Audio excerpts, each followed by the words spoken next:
principle of MIDAS. Welcome to Architecture and MIDAS. Architecture is a creative field that combines imagination and practical knowledge. Architecture is also a field that deals with designing of shelters, one of the three basic necessities of human beings apart from food and clothing. For any architectural education institute, three things are essential. First one is the infrastructure, second one is the mentors and the faculty, and the third one is the environment in which this teaching learning process takes place.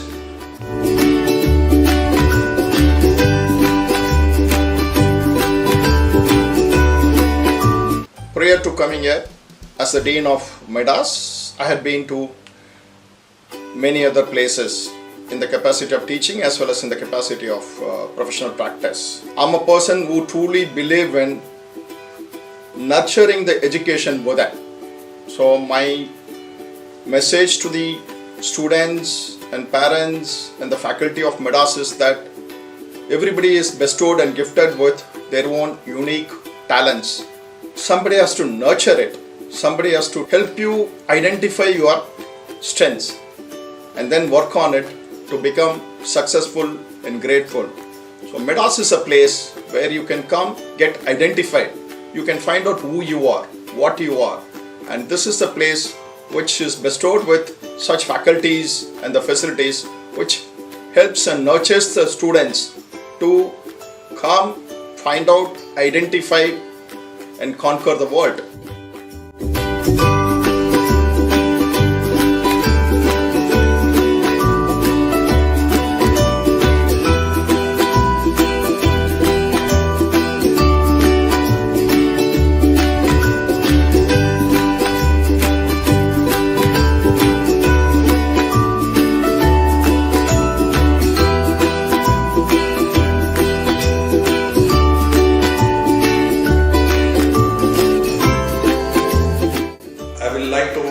Say that those who wish to explore their interest and satisfy the passion, MIDAS is the best place.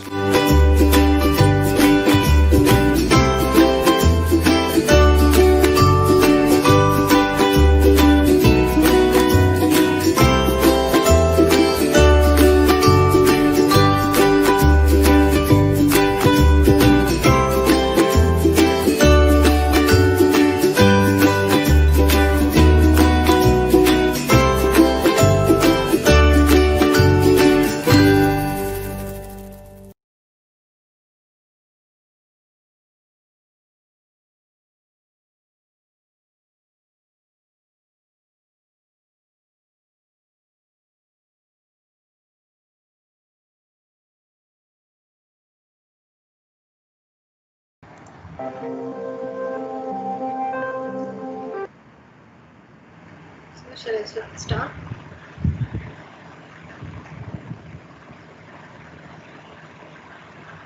Yes, madam, we can start.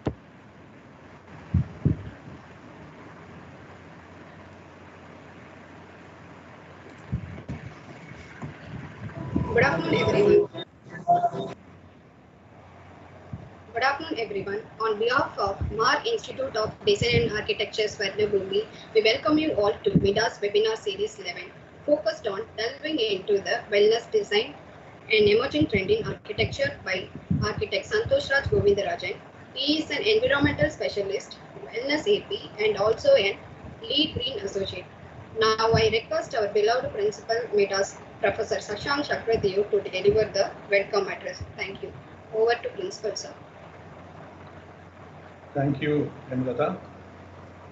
Good afternoon, one and all. Welcome to the 11th edition of MIDAS Webinar Series. I really appreciate your patience and enthusiasm in participating in our webinars held weekly. And today we have with us architect Sandoshraj, who is going to take us into the domain of wellness design. I understand that this is a new or emerging trend in architecture. Maybe a holistic approach to architectural design. That's what I understand. But to know more about it, we have with us a young architect who will be briefing us about that. I request Professor Narayan to introduce him before he takes over. Thank you. Architect Sandoshraj Govindarajan holds a Bachelor's of Architecture degree from Megan's OT School of Architecture. He is an Anna University rank holder. He is currently a part of architecture design team at DP Architects, Bangalore, one of the largest firm in the world. He has worked on diverse architectural projects, medium to large, regional to international projects. His interests are sustainable design, health and wellness design, infrastructure planning, concept design, and BIM technology. His sustainability made him pursue Lead Green Associate during his college days. He is a well-accredited professional since 2018 and an active member of the WELL community. He has also got Envision Sustainability Professional Credential from the Institute for Sustainable Infrastructure. He was one of the key speakers of the event Computing in Architecture by Council of Architecture, where he conducted workshop on BIM technology. Now the platform is all yours. Architect, I request Sandoshraj Govindarajan to take to the platform. Thank you, everyone. I would like to thank MIDAS for this wonderful opportunity to share my knowledge and thoughts on wellness design and how the well standards helps people to build more healthy buildings. So once again, I would like to thank the principal of MIDAS and the staff and Professor Jairam sir and other staffs of MIDAS for giving me this opportunity. இது என்னடா கால் விட மாட்டேங்குது.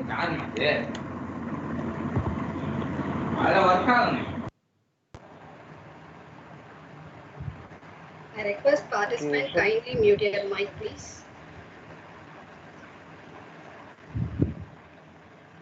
Shall we start? Yes, sir. You can share your screen. Yes. Okay.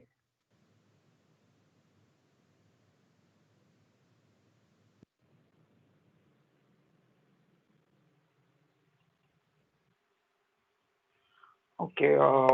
So today we are going to discuss about the wellness. Put it in full screen, sir. Full screen, sir. It's not in full screen, sir.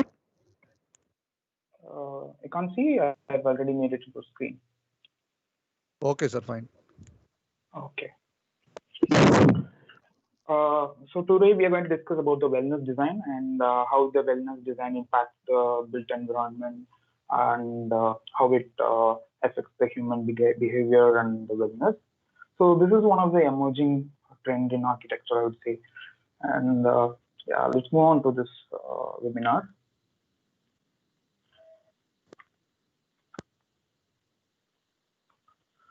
Okay. So basically, before I proceed into health and wellness design, I would like to talk a little bit about sustainable development. What exactly is sustainable development? Each and every one of us have their own understanding and own definition of sustainable development. But what exactly it is? It is a form of development that meets the needs of the present without compromising the ability of the future generations to meet their own needs. It's as simple as like whatever you do now, it should not affect the future generations. So that is basically a small introduction about the sustainable development. And I would like to tell this wellness design is also a successor of sustainable development. So we are now going to see how we transfer from the sustainable development to the wellness development. Okay, in the last slide we saw what is sustainable development and the principles of the sustainable development. So using that principle, you build a building, and you are proudly telling that that you made on sustainable building. You call one of your friends and you show that building is sustainable. But what will be their response? It's a great thing, but is there anything new? So that's what the most of the responses will be. Because sustainable development and sustainable design became the integrated process of design these days. When you start a design concept itself, we need to integrate all the sustainability practice. So we cannot proclaim that it's something very new or something great. So you may ask me the question, people should protect the planet, right? So we are the ones, we have to take care of the environment. I completely agree to that, but we have to protect our health also. So once we protect our health, then only we can protect the planet, right? So the very first thing which we need to do is to protect ourselves. Okay, all these slides I was talking about health. So what exactly is health? Most of the people think that health is just the absence of disease. If I don't have a disease, I'm very healthy. It's not like that. It's a state of complete physical and mental and social well-being, which makes the people more healthy. Now coming to the traditional healthcare system, what if you're sick? Like, what will you do? You will go to hospital. Doctors will check you. They will give you medicines. They'll give you injections, or they'll prescribe you something. So you'll take some rest, or you'll hospitalized for some time, and you'll get cured, and then you'll come back home. But do we really want that? Do we really want that system? No, right? Then what exactly we need? We need some sort of preventive approaches to human health. We all know prevention is better than cure, so we are going to use the same principle here.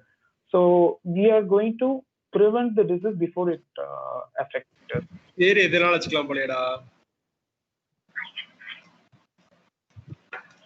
So talking about health, we need to understand first what determines the state of health.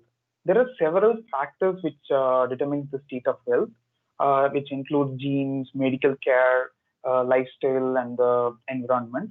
But we need to also see how much it really affected. How much each factor is contributing.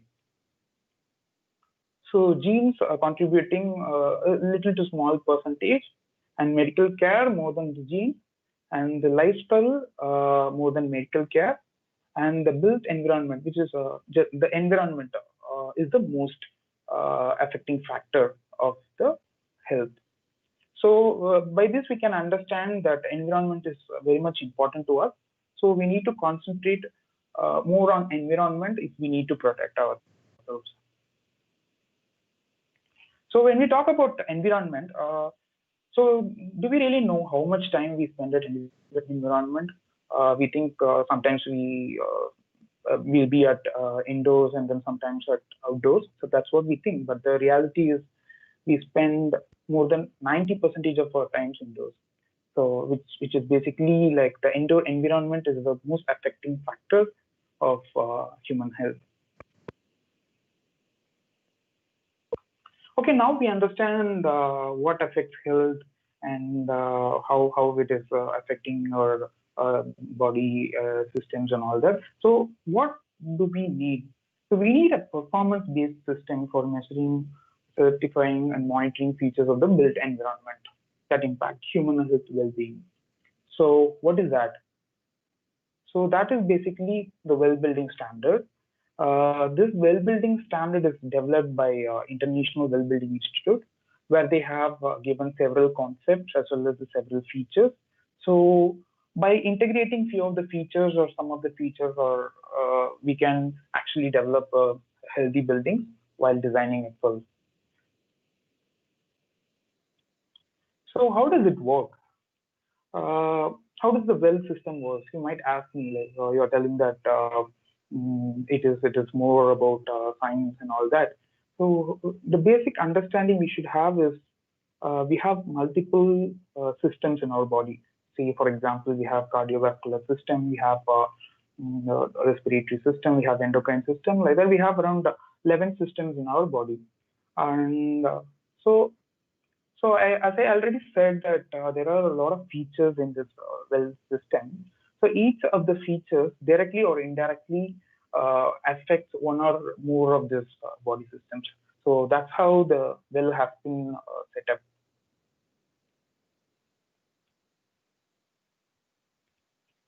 So what is the approach? Like, how do we design? So we know that the well is doing good. So how do we approach that in our building design? So well have categorized, since we have more number of features and standards. So well have categorized some set of standards for each categories. When I say concepts, it's basically air, water, nourishment, light, movement, thermal comfort, sound, materials, mind, and community. So these are all the 10 concepts we have in the well building standard. So each concept have more number of features, so we can adapt that.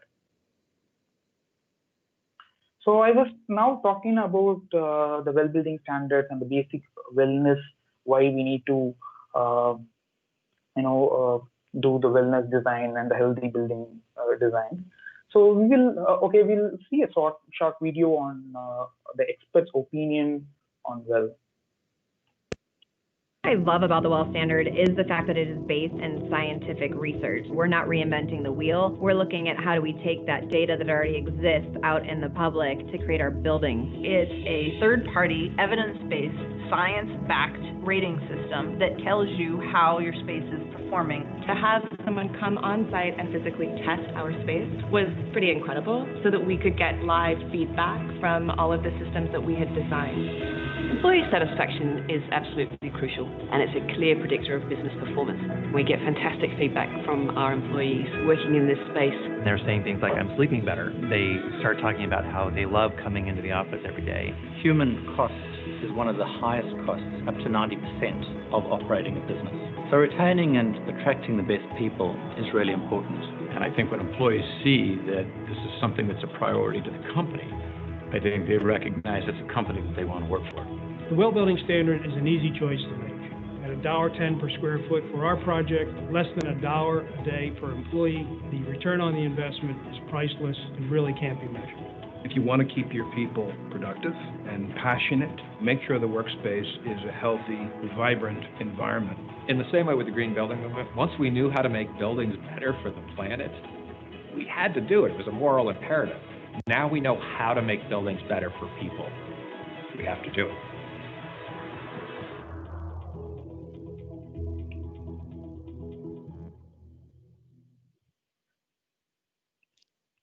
Okay, so I would like to thank IWBI for this wonderful video, which gets us various opinions from the experts around the world, and now we might have understand better how wellness is important for building systems. So let's move on to the concepts. So we will. I've already told that we have 10 concepts in well building standards. So we will talk about each concept just briefly. So first thing is the air. Humans breathe more than 15,000 liters of air every single day. That's around 4 times of what we drink and what we eat every single day.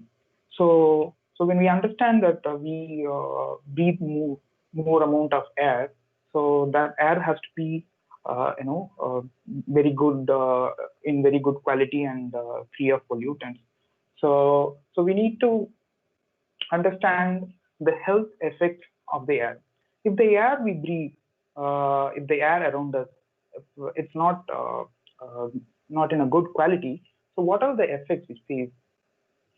We face headaches, we get a dry throat, eye irritation, runny nose, etc. These are the short-term health effects, I would say. We might also get a severe effects like asthma, cancer, heart disease, angina, etc. So when the condition is more severe. So how do we do our design? Before we start, we need to understand the fundamental air quality. So fundamental air quality in the sense like what are the particles, gases present in the air which affects us negatively. So, for example, the particulate matters like PM10 and PM2 level, PM10, PM2.5 levels in the air, how much it has to be, and the organic gases like the formaldehyde, the VOCs, so how much it has to be, and the radon levels in the basements, extra. So these kind of the fundamental air quality makes us understand the quality of the space which we live. So next is a smoke-free environment.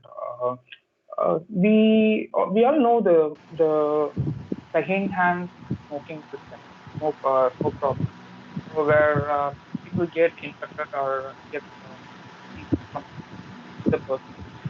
There is also a problem of that, which is basically when you smoke, the chemicals and the residues from the smoke gets settled in air, and in the long run, it will affect the occupants, which who are going to occupy that space. So for whatever reason, we should not allow the indoor smoking areas in our building. And outdoor smoking, when I say, we cannot control beyond our premises when we design. But what we can do is we can control the air intake for HVAC systems, and the fenestration can be placed strategically to avoid this kind of outdoor smoke to enter into the building. So the next thing is the construction pollution management. When we construct a building, at that time there are a lot of dust particles, and then the air particles enters into the building. So how we can protect it? So we can protect that by some of the duct maintenance systems. For example, the ducts can be properly sealed while the construction is going on, and the filters in the HVAC systems can be replaced once the building is occupied, before the building gets occupied. Once the construction is done, we have to have a air flush, which is basically letting in more amount of air inside the building so that it washes away the pollutants in the air. So next is the operable windows. So everyone wants some fresh air, but what if the quality of the outdoor air is not good? Say, for example, you've maintained all the pollutants level suitable for the indoor environment, but once you open out the windows, the outside air, if it is bad quality, so that can enter into our space. So how do we do it? So we need to analyze first when we design a building where exactly we can provide the operable windows, and whether that space has any source of contaminants or there, whether it will affect the indoor air quality. So those things we need to understand before we do a design. In the previous slide, I told you that we need to check, we need to identify the air quality. But how do you identify the air quality?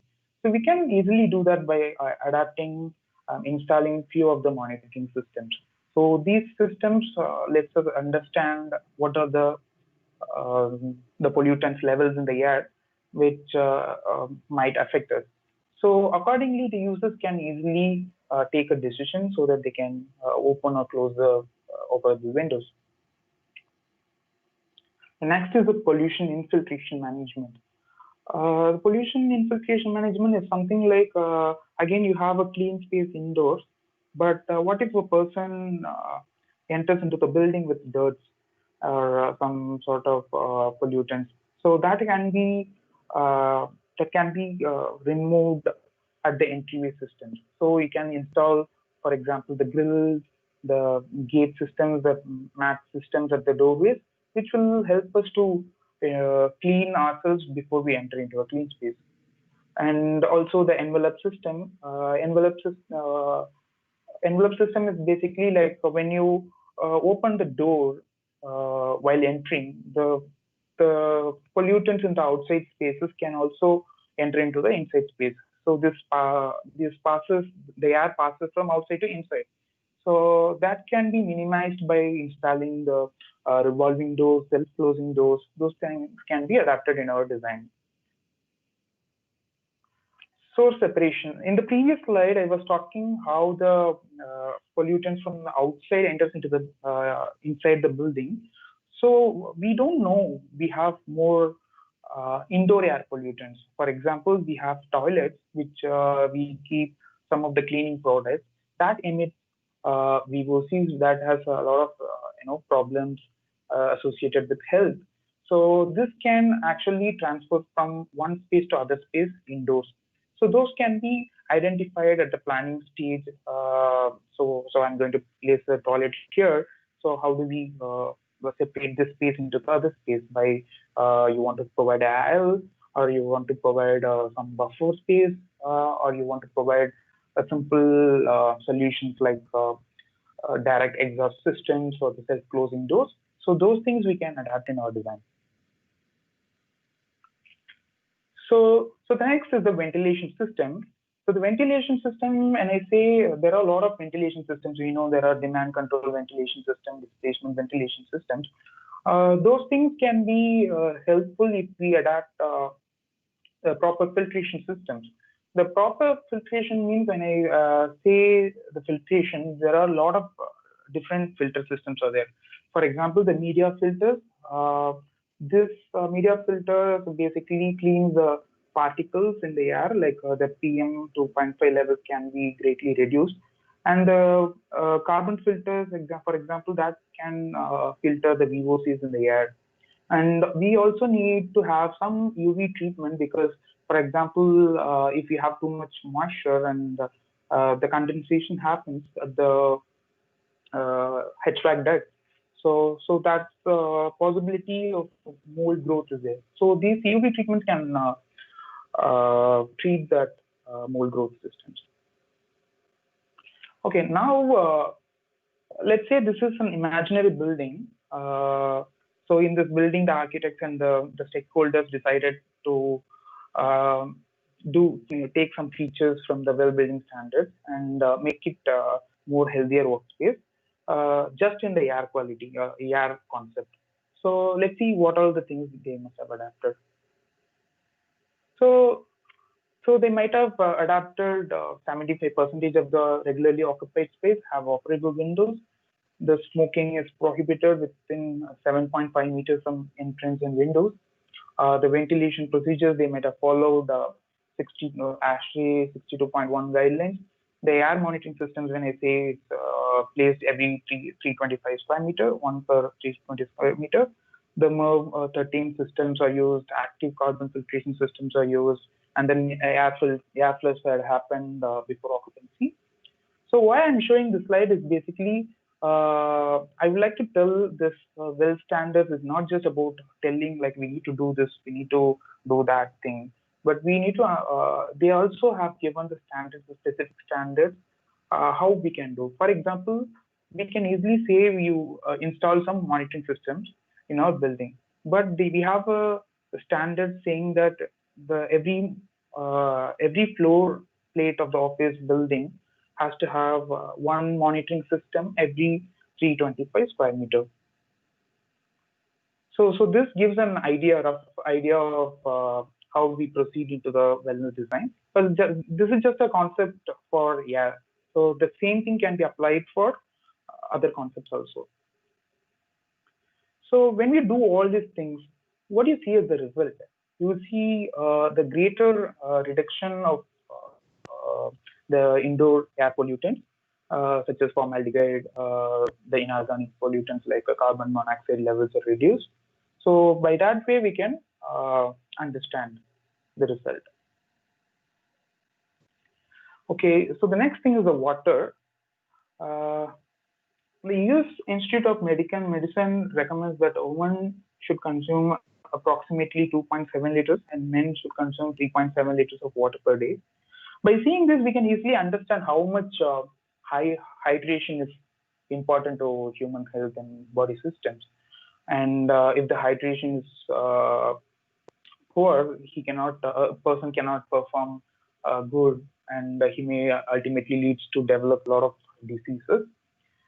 And so, as I said, the problem is based on the hydration. So the next thing is to see in the buildings, we use a lot of water. It's not just the problem of hydration. Hydration is one thing.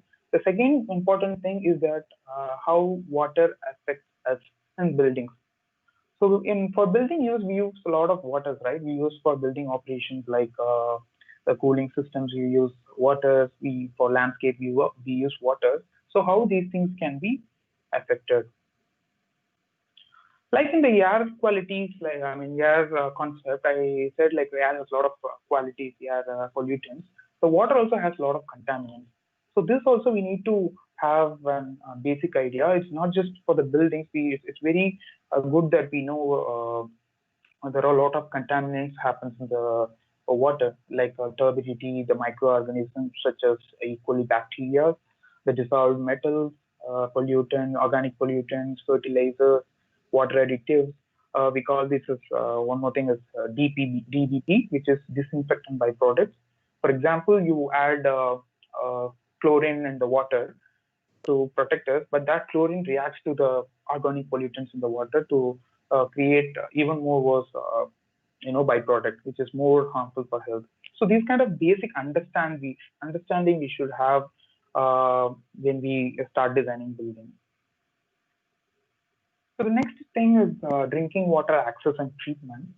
So the first thing is the water promotion. Before I talk about the water promotion, I would give one small example. Like when we design a building, we generally place 5 staircases, right? Like for example, like every 30 meters or 45 meters, we provide the 5 staircases. So likewise, now onwards, we need to have a systematic approach of providing a water dispenser at every 30 meters of office spaces. So that will eventually lead the occupants and the users of the building to see that water dispenser. They will ultimately go and have it if you provide it. And it's not just about the promoting water by adding the dispensers. It should have the proper filtration systems and the quality display systems. For example, when you see when you refill the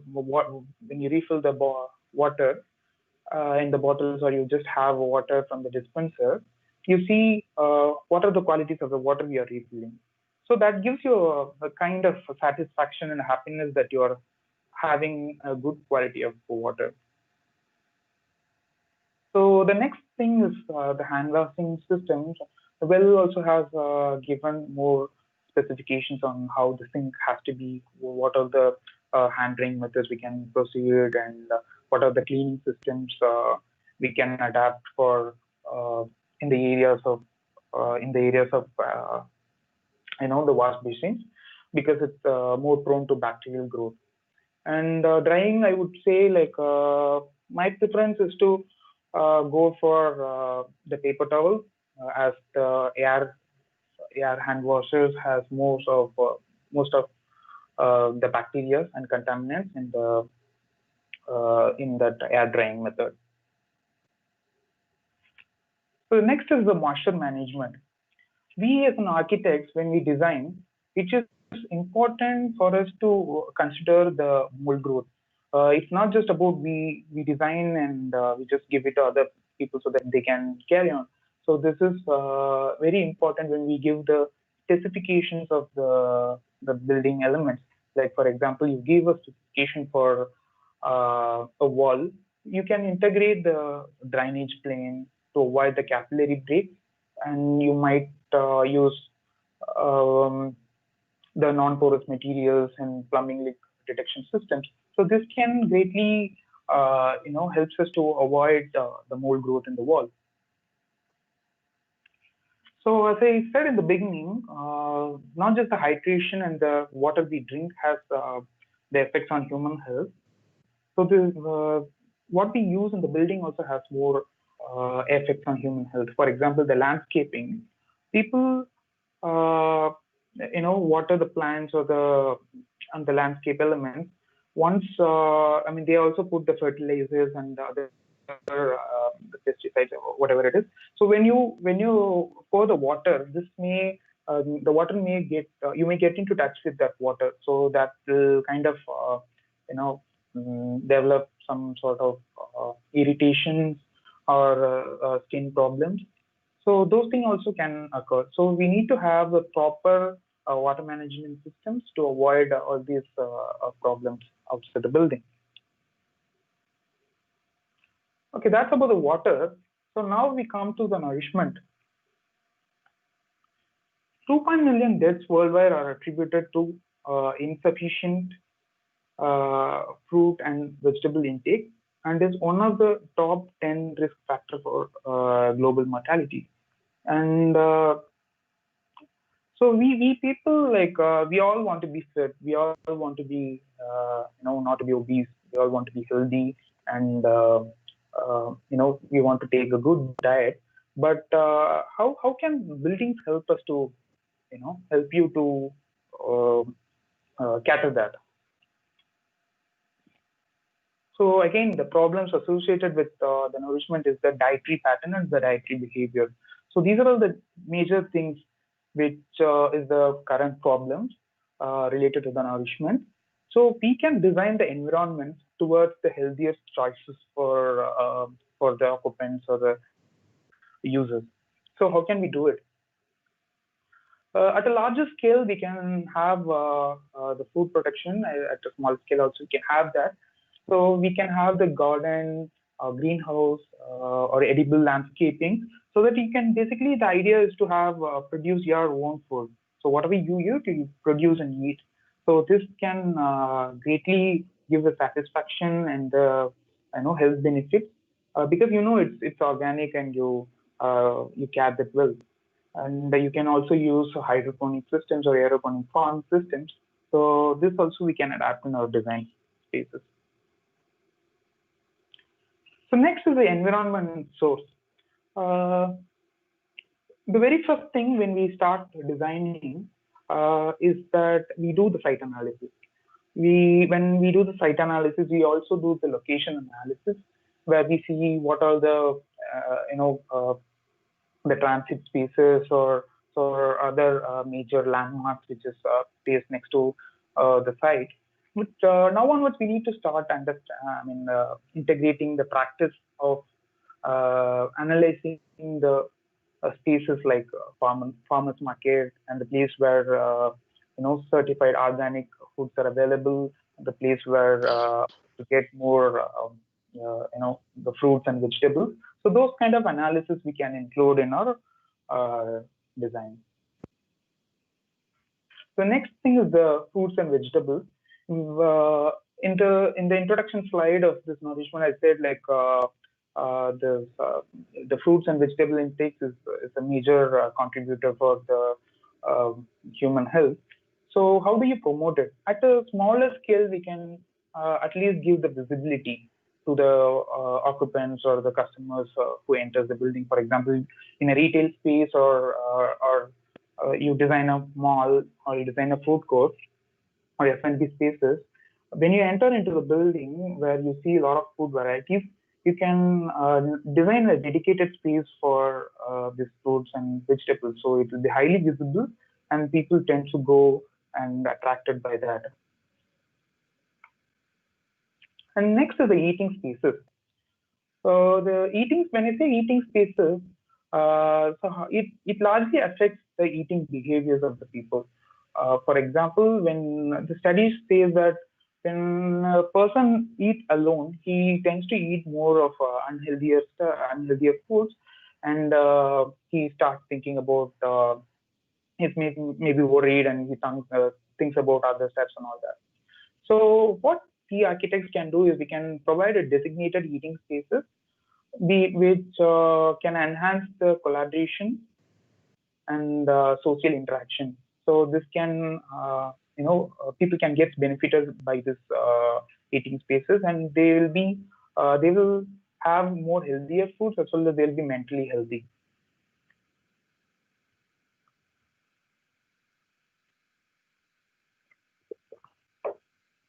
Next is the light. The exposure to light has also been directly linked with the health and how and can affect how we recover and use. Health has a lot of properties, we know, right? Because this can even recover people who are ill and the exposure to the sunlight makes us more healthy. So we will see what are the impacts and the benefits we can take from the light.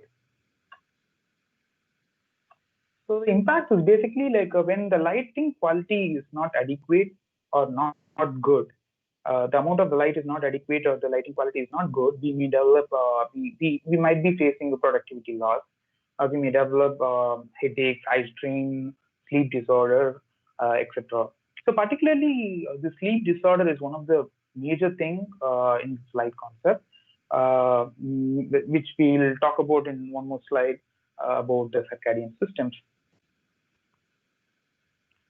Yeah, again, this is the short-term things, and the long-term effects like diabetes, obesity, heart attack, hypertension, and stroke we may develop. So, what is healthy light exposure? Healthy light exposure is basically the amount of light we've been exposed. The amount of time we've been exposed to the sunlight. And that should not be too much. At the same time, it should not be like too low. So what is the right amount which we need to take? For that, we need to understand the spatial daylight autonomy. So this can be done by some of the simulation methods where you give the properties of, for example, like 300 lux. You simulate the space and you will understand that whether the occupants will get enough lights or not. And in addition to that, we can also start analyzing the glazing areas, like how much glazing areas we need in that particular space. If you want to increase the glazing area or to decrease the glazing area based on the analysis result. You can also consider the glass properties, which will greatly helps us to get more healthy light exposure. So the next is a daylight axis. Okay, so you are working in a space and you are free to move at any space. Most of the people would like to sit next to the window, right?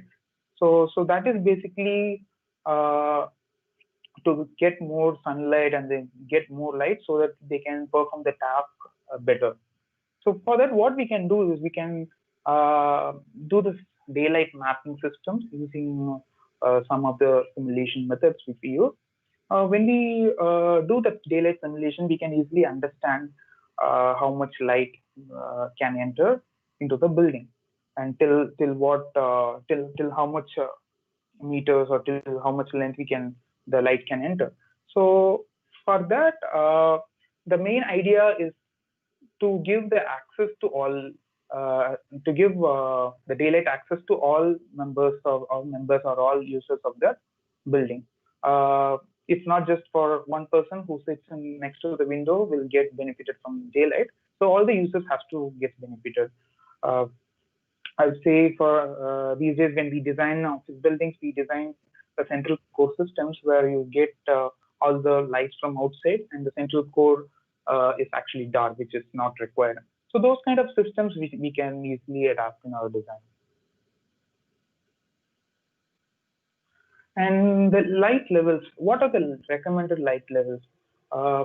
Basically, I would say like for each activities and each task, the lighting level differs. We need to analyze what are the activities going to happen in that space and what are the tasks is going to happen, what are the basically activities going to happen in the space. So depends on that activity, we should specify the light level in that particular area. So next is the brightness management.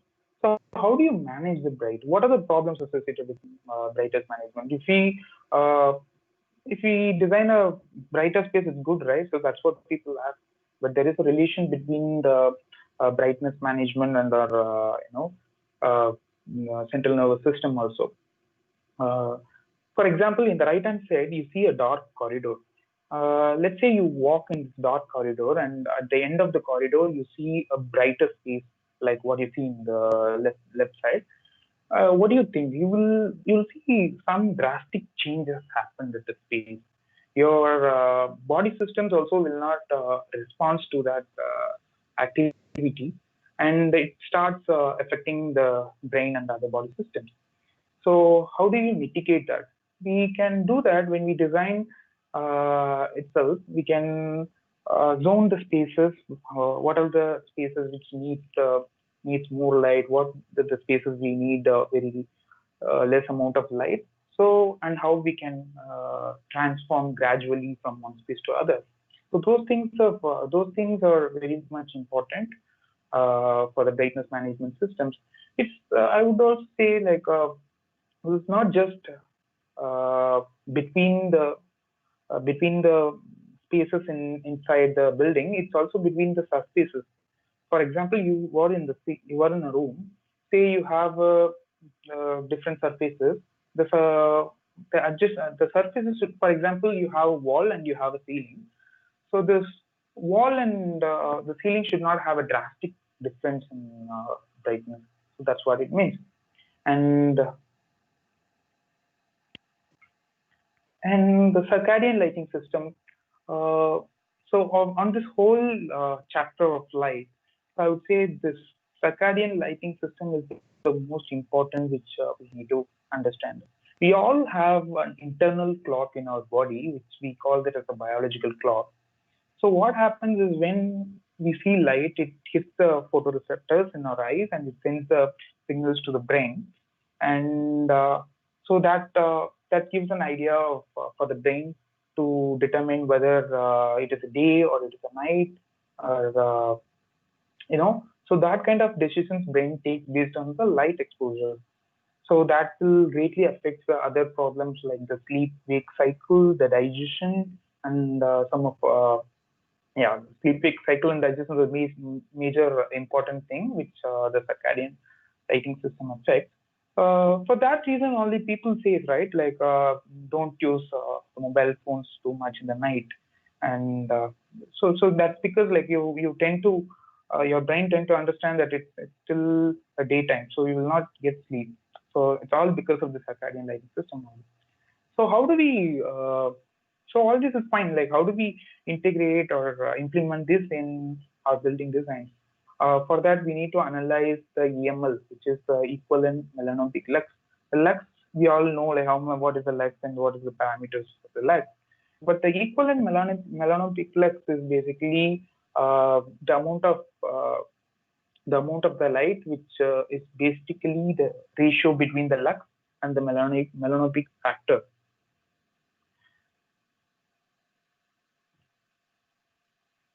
See in this image, we have this 4 apples. All these 4 apples are same apple, but the light which is directly above the apples are different. Just because of the light is different, the light quality is different, the apples are looking very different. Each of the apples are looking very different. So that's what we call as the color rendering index. So basically, for example, the first one has the color rendering index of 90 and it gradually goes down. So the more the color rendering index is there, the quality of the visual perception will be good. So these are things when we give specifications for the lighting systems, we can generally consider. So this is, we have some exclusions like the decorative lights, the emergency lights, and all can be excluded from these ideas. So next is the glare control. When I say glare control, there are 2 major sources of glare. One is the solar glare and the electric glare. The solar glare can be controlled by integrating the kind of external shading devices, the fins or the shading members. That can greatly help us to control the solar glare. The electric glare can be controlled by installing the shielding units, the shielding systems. So each electric light fixtures can have shielding systems. Like when it is directly above, like how you can protect how you can like minimize the glare. So that's basically about the electric lighting shielding systems. Again, one more example. I would like to tell. This we say it's again it's an imaginary example. This building used few of the features from the light concept of well building standard. So let's see what all the standards they have adapted. Okay, for the glazing properties, they used the more VLT. For example, the 40% of VLT they have used, and they have used 80% of the regularly occupied space have the spatial daylight autonomy achieved. And again, they get more, everyone gets the light system because 70% of the workstation are within 7.5 meters from the external glazing. And they also achieved more view factors and the transition between the spaces, the brightness management also they have well maintained, and they have a good electric light qualities, and they have less than 10% of annual solar sunlight exposure. So these kind of things they have adapted.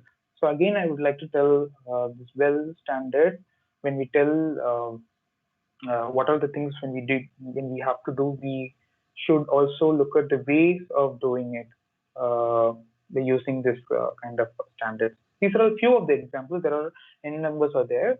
When you study about it, you'll get to know that. Okay. So next is the movement, and so in this movement chapter, I would like to say we know just by whether you are physically active or physically inactive, just by sitting in a place, okay, how much we are risking. Just by sitting in a place for around 6 to 8 hours, increase the mortality rate from all causes. Worldwide, if physical inactivity were reduced by just 10%, more than 500,000 of deaths could be averted. So again, the impact. So the major impact of this movement is the physical inactivity. So that's the clear-cut,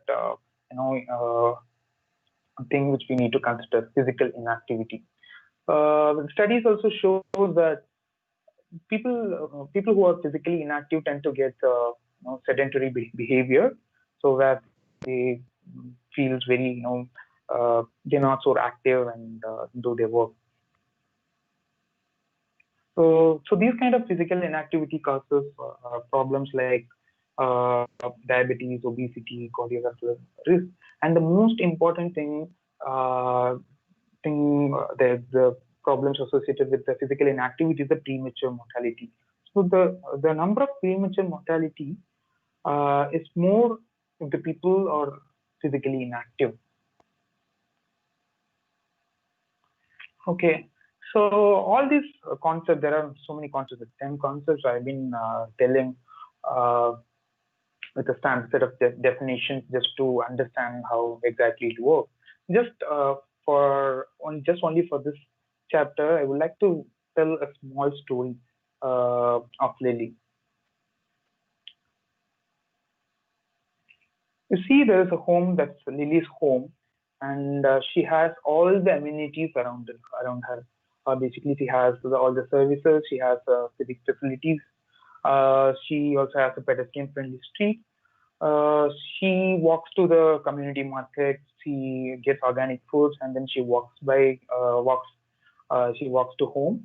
And if she wants to go to the far places, she can take the mass transit and she can go. And she also has bike-friendly streets. Let's say she takes bike to office. Once Lily reaches office, she has a proper bicycle storage area, so she can properly park her bike. They have also given the maintenance systems like the bicycle repair shops. So in case of any problem, she can get the help of them. And once she parks, she just moves towards the office. She sees there is a shower and locker facilities. She uses shower and gets refreshed. and enters into the main building. When she enters the main building, she sees there is a nicely designed staircase, which is more attractive and welcoming. So what she thought, she decided not to take a lift. She wanted to go by the staircase. She is climbing up in the staircase. She also sees a lot of visually pleasing elements like the artworks, murals, and then the music systems are installed in the stairways, which basically increases the efficiency of the aesthetic look. So she wants to go more and more using the staircase just because it's aesthetically designed and it's good for her. So once she reaches office, she has her workstation, and which has a proper seat flexibility, and she has a proper ergonomics systems, and she feels she has no MSD, which is basically she doesn't have any musculoskeletal disorders. She feels that because most of us get musculoskeletal disorders if there is no ergonomics in our workstations or the workspace. Okay, when she feels physically inactive, she moves to the other space where she can find the treadmill desk or bicycle desk, and she can use that while working. She can do the same amount of productive work when she was doing there, but at the same time she can also increases her physical fitness.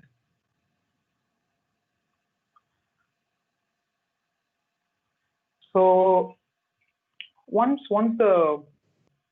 she's done with the work, she comes down using that staircase, and she sees there is a beautifully designed physically active spaces which people are working there. It actually attracts her to that spaces, and she goes there and she does some sort of activities like yogas or some sort of physical fitness systems. So this can become the pedestrian destination also. So other people also can join. So this becomes like a good community for her. And once she is done, she goes back home using her bike. Now, at the end of the day, Lily is healthy and happy. You see how she moved around from one place to other place. It's all depends on the built environment. When she at the urban level to the building level, when she move around from one place to other place, makes her more energetic, healthy, and happy.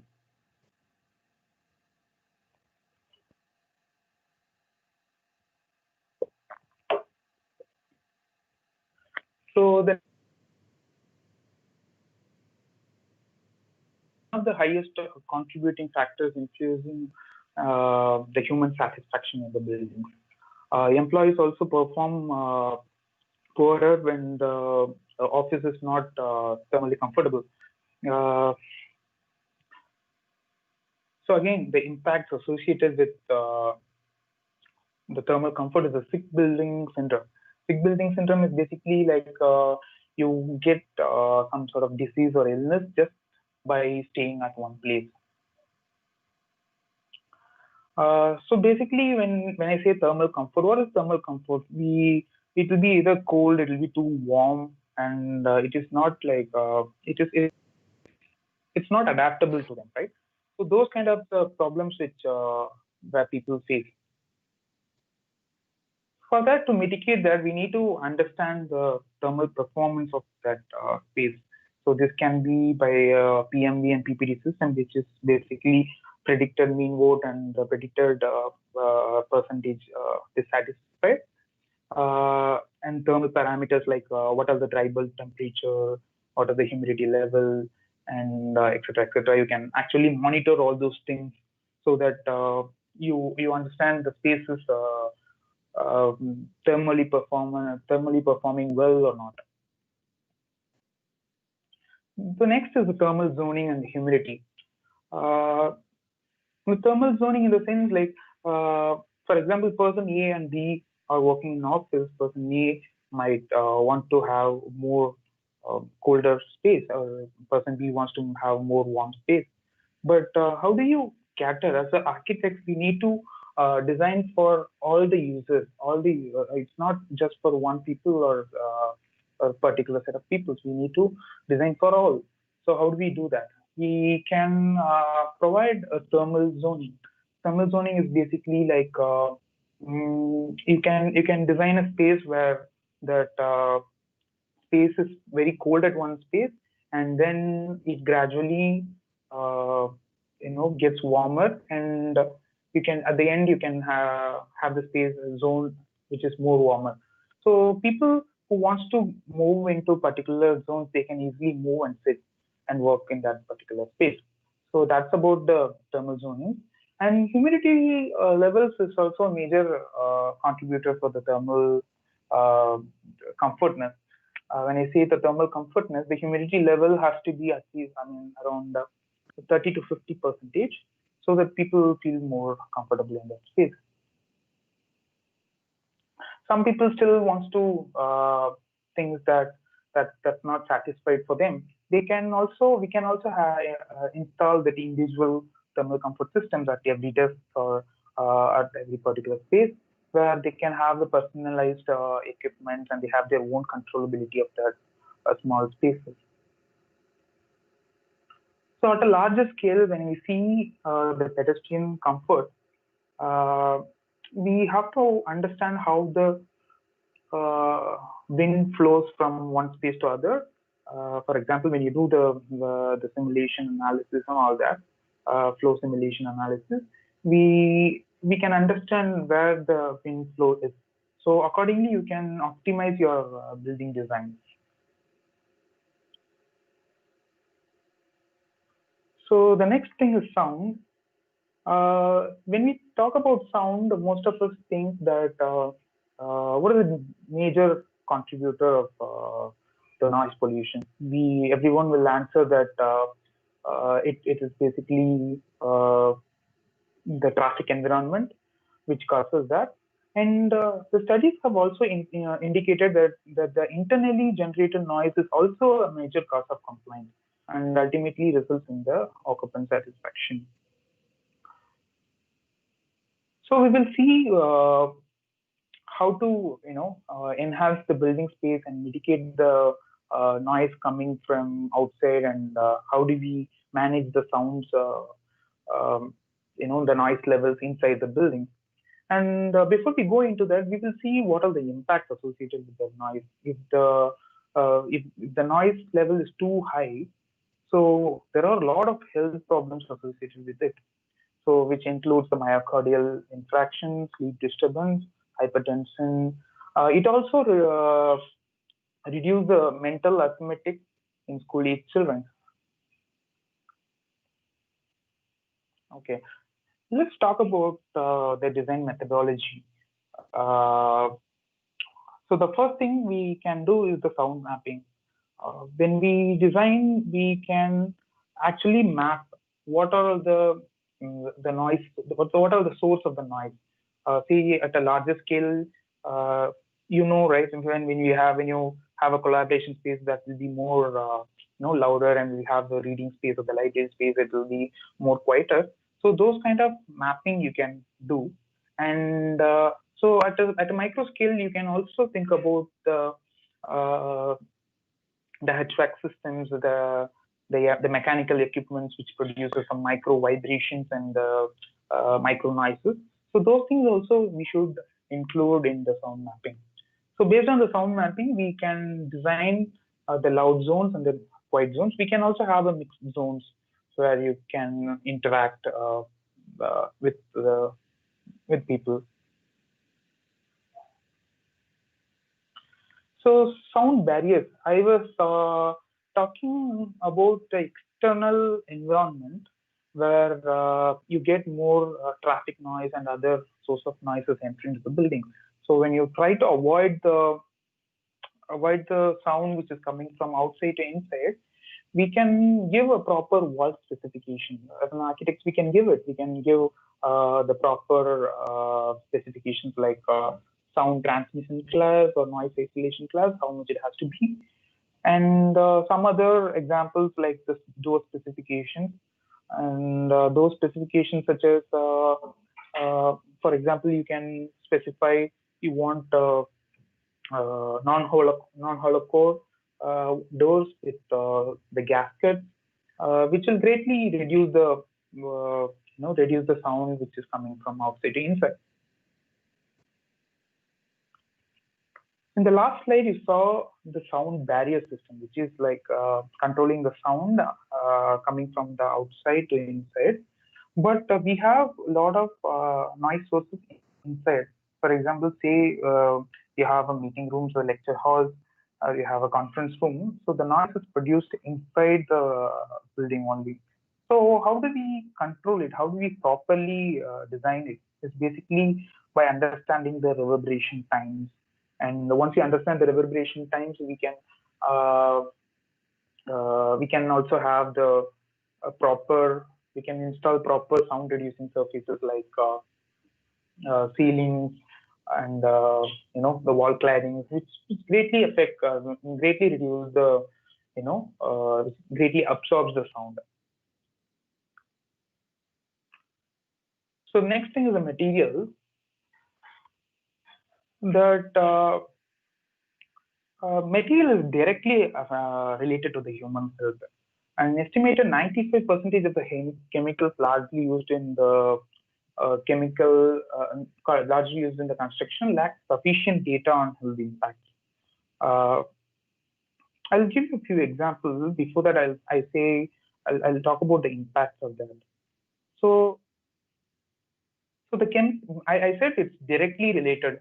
So other things are like indirectly related, but the materials are directly related to the human health because it contains a lot of chemicals. This creates a lot of problems which we might not heard before. Some of these are the blood burden, the mesothelioma, which is basically because of the asbestos intake. So there is a problem which happens in the lungs. So this liver cancer can happen, biliary tract cancer, cancer, the neoplasm, which is the abnormal tissue growth. All this happens because these are new things, right? So we might not heard about. So these things are directly, since the materials are directly impacting human health.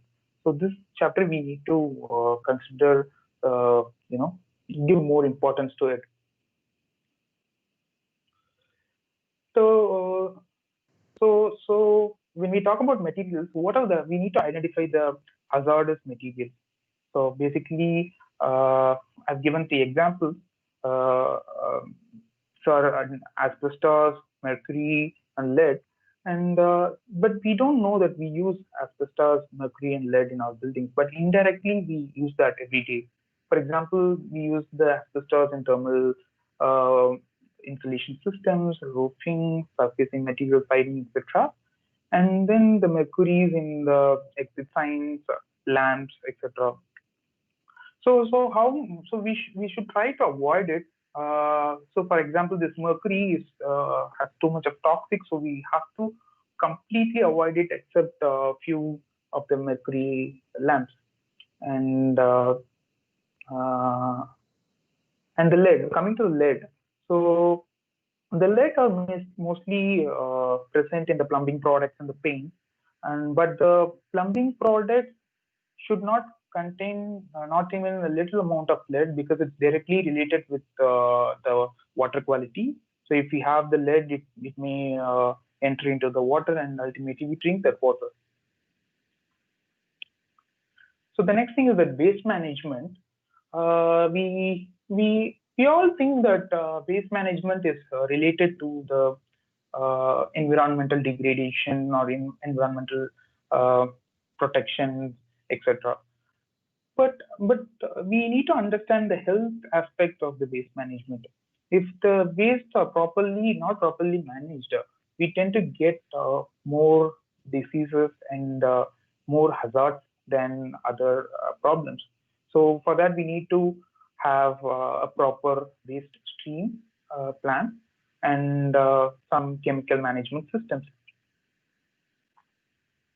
So next is the site remediation.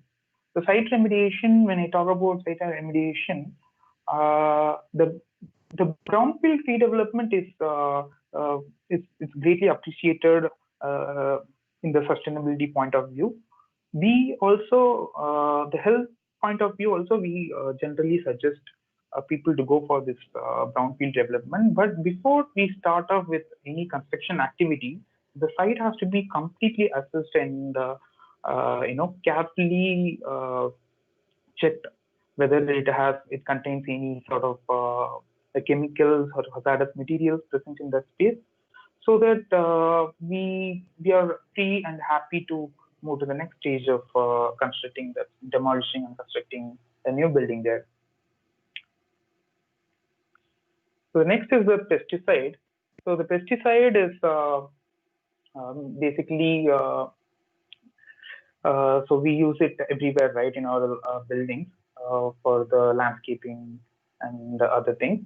So when we select pesticide, we can select the least hazardous pesticide, for example, the tier 3 pesticide, etc. Again, coming to the materials, we should have that material transparency.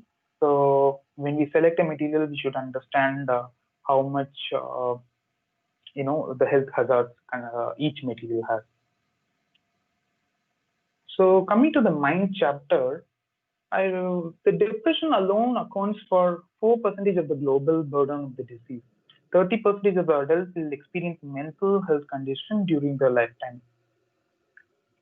And as a result, you'll get the major thing about the mind category is like how do you protect the mental, cognitive, and the emotional health? If the mental, cognitive, and the emotional health is not good, you will ultimately get into the depression and more of cardiovascular disease.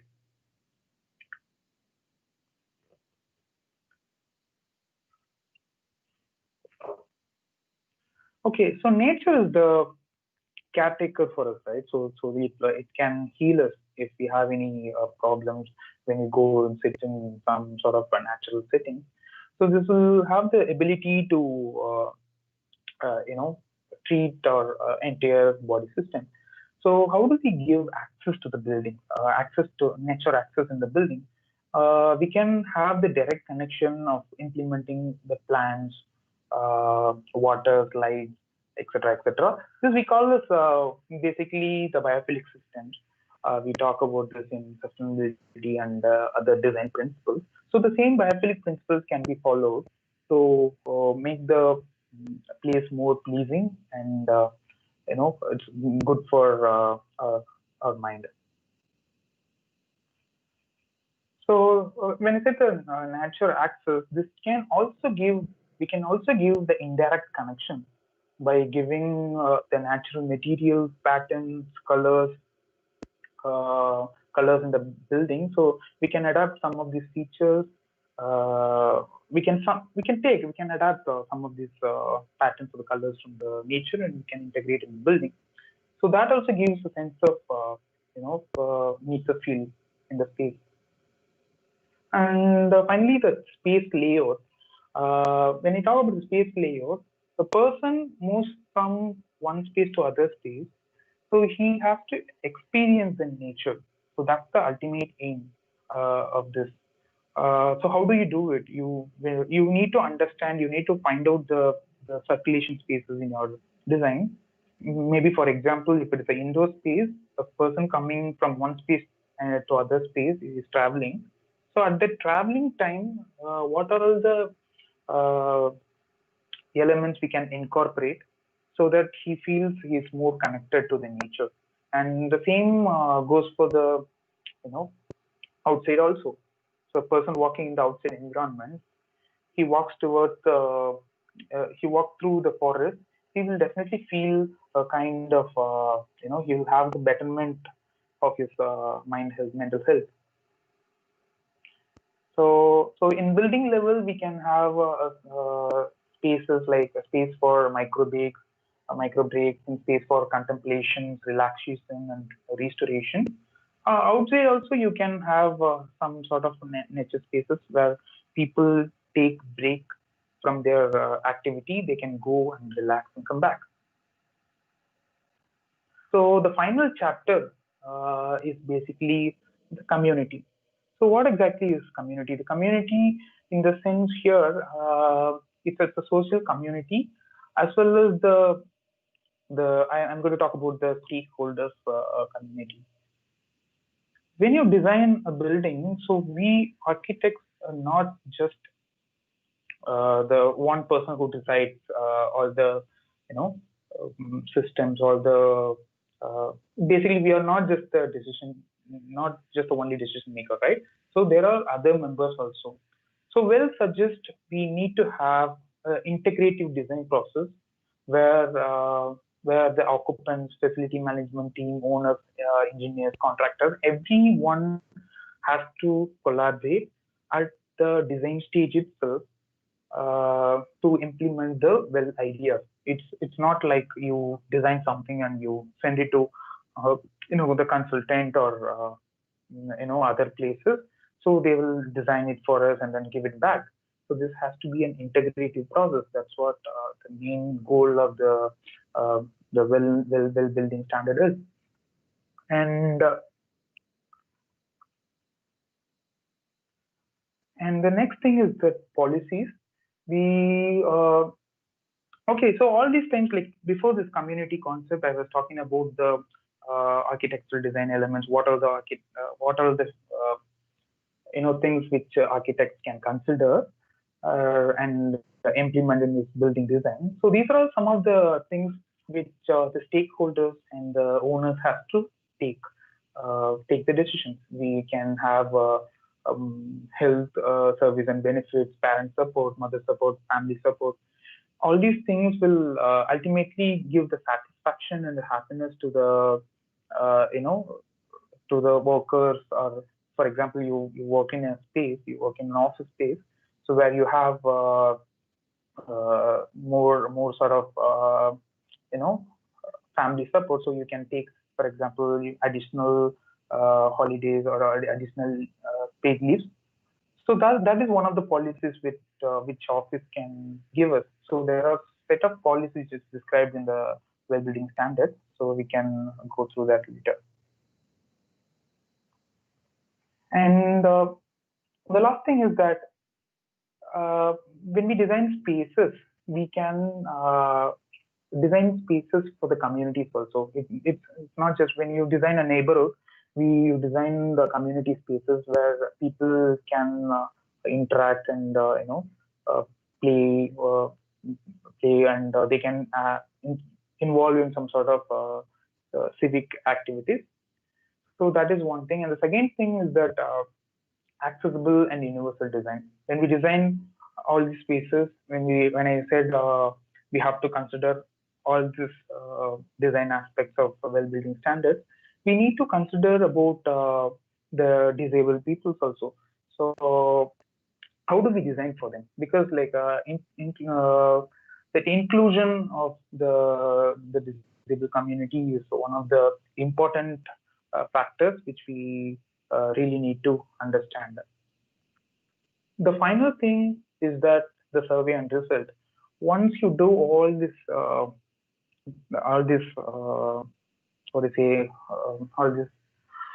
things, you finally have to have a survey and result. Basically, when you do certain things for people, it finally goes to the occupants and the users. So the survey from the users gives you the better understanding how it actually reaches the end user.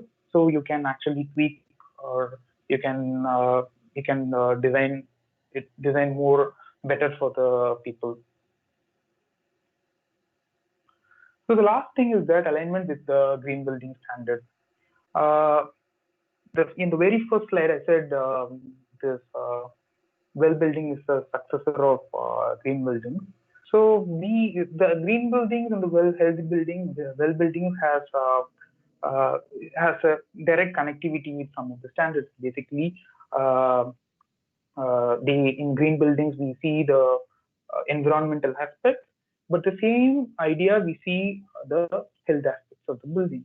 For example, the smoking ban, air filtration, airflows, humidity control, material safety, lighting design, thermal comfort, etc., etc. All these standards are there in the green buildings also.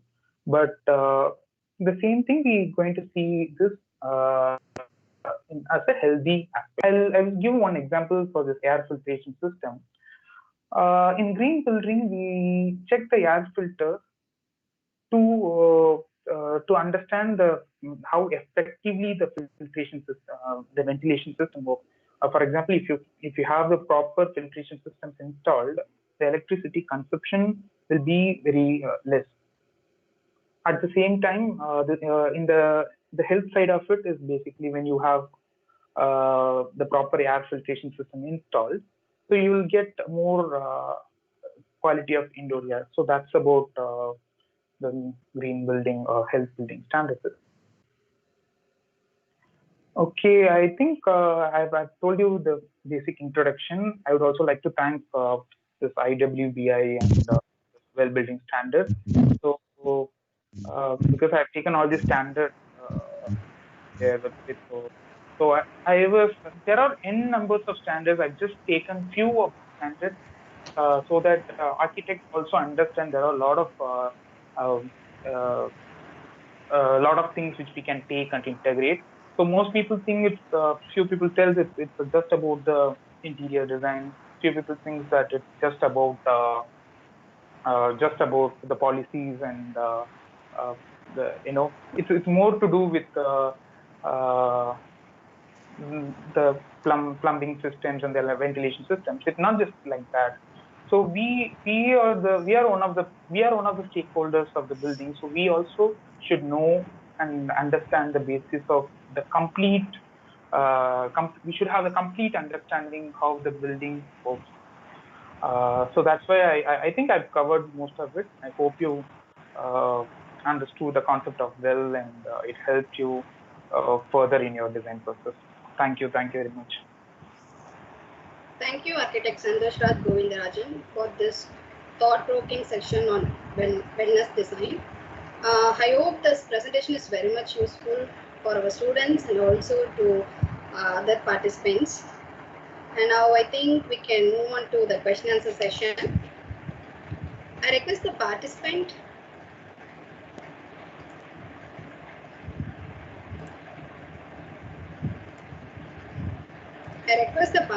to use raise your hand option, which is available here. Then we'll call you by your name. At a time, you can mute yourself and ask your questions.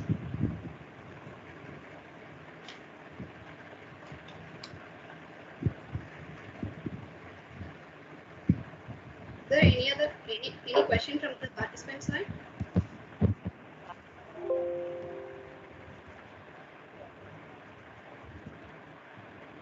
Yes, I think there is a question from the participant, Ms. Harishri. Hello, good evening, ma'am. Good evening. Good evening, sir.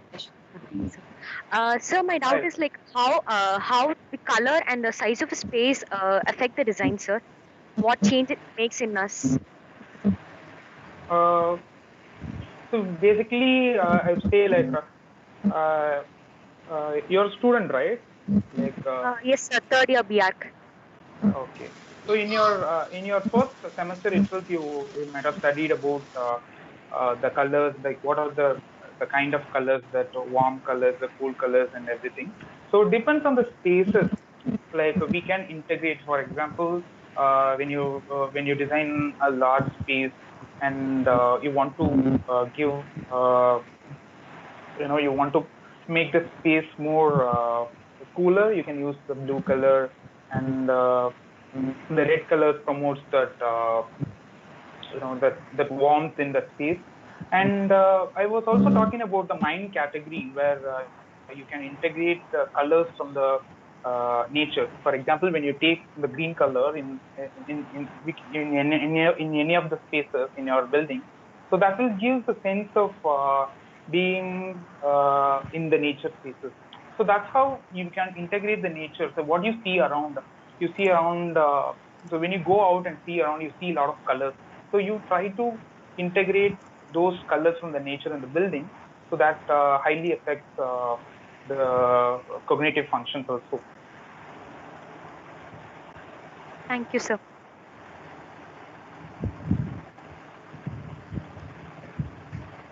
I think one more question from the participant side. Ms. Pratna Roy. Ms. Pratna Roy. Good evening, sir. Good evening, sir. My name is Pratna. I'm from 5th year. Yeah. So my question is, we can influence people's lifestyle, like wellness lifestyle, using the methods you taught us. But then sometimes people aren't able to use some spaces incorrectly. In which case, sometimes it's not really the design. Sometimes, like it's what we have to do. Like sometimes you have to enforce using I don't know, like rules, or like somehow it has to be influenced by the people. So has that ever happened sometimes in a project, like in case of policy or uses and all?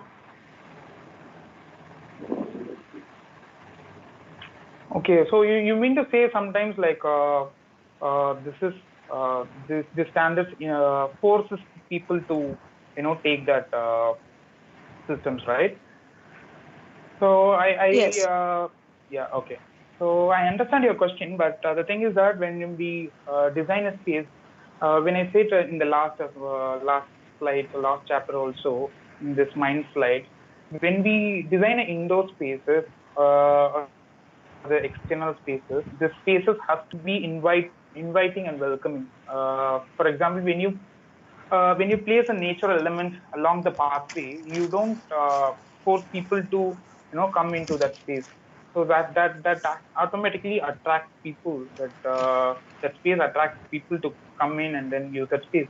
So I was telling this same thing in one of the examples of promoting the movement. So for that also, I was talking about the architecturally designed staircases, which is highly visible from the entrance. So when you see it, I have given one example that a person takes staircases instead of lifts. So that is basically it's not forced by anyone. So she took the decision because it was well designed. So those kind of principles we can adapt in our design. Okay, thank you, sir. Thank you, Pratna. Is there any other question from the participant side?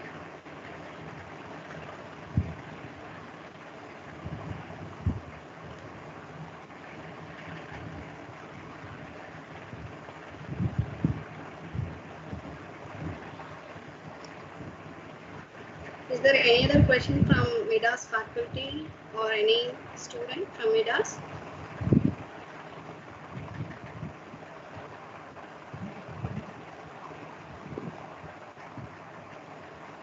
Yeah, principal has raised his hand.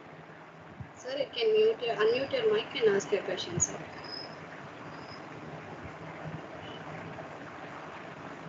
Sir, you are not audible, sir. Yeah, thank Yes, you for the information that you have given. The question is like, what is the procedure for applying? Are there different categories like you have in lead rating system? What kind of rating happens in this wellness design also? And how far it has reached India? Okay. Okay. So the first question is the rating systems. It's basically similar to what are the rating system which we follow for the lead. So the wellness also has the same kind of rating system where you get the points for each features and categories. So that the number of points which you get depends on the points you get, whether it is silver certified or gold certified or platinum certified. So So this is also a point-based system, like in the LEED system. And the second question is how far it's reached in India. In India, around 80 plus projects are registered, and few of the projects are certified. In India, I guess there is one certified gold project, there is one certified silver project also. And in case in Chennai also, you see there are few projects which are applied for it, not yet certified, and there are projects which are certified. Yeah. Thank you, sir. Is there any other question from the participant side?